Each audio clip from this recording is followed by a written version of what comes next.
ভাই, আমি অনলাইন জগতে এসে অনেক বহুরূপী লোককে দেখেছি, অনেক ধরনের কাজ থেকে অনেক কিছুই আমি শিখেছি। তবে শুধু তারা এই ব্যথা দিতে জানে এই মনে। আজকে আমরা ছোট ইউজার বলে ভাই সবাই আমাকে ঘৃণা করতেছেন। ছোট ইউজারকে কখনো কেউ দাম দিতে চায় না।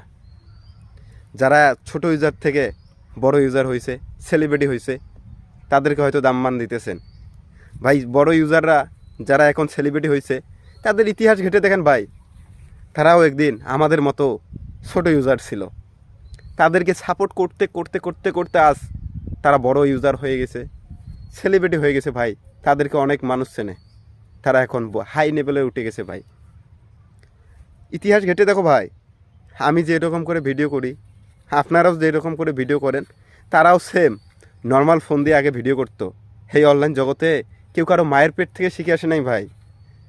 আমার মতোই একই পোশাক, একই জায়গা, একই নর্মাল ফোন, একই কোয়ালিফিকেশন, সবই ছিল ভাই একই। ভাই এই অনলাইন জগৎ ভাই, এটাই বাস্তব। কেউ কারো হতে পারে না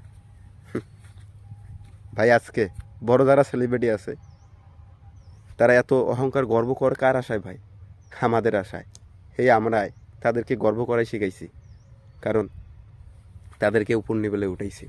তারা হয়তো আজ ভালো গাড়ি বাড়ি, ভালো ফোন দিয়ে ভিডিও করে, তাদের ভিডিওর কোয়ালিটি ভালো হয়, হয়তো তারা এখন গর্ব করে বলে ভালো ফোন দিয়ে ভিডিও বানাও, ভালো জায়গায় যাও, ভালো কিছু করো, অনেক সফলতা অর্জন করতে পারবে। ভাই কেমনে ভাই? আমরা গরিব ঘরের সন্তান ভাই। আমার এমবি কেনার টাকা নাই, ফোন কিনবো কেমন করে? সুন্দর ফোন, যে হাতে নর্মাল ফোনটা আছে এটাই কিনছি অনেক কষ্ট করে। ভাই এই ছিল দুঃখের কথা। আপনারা বিবেক বিবেচনা করবেন, আমি কথাগুলো কি ঠিক বলছি না ভুল বলছি।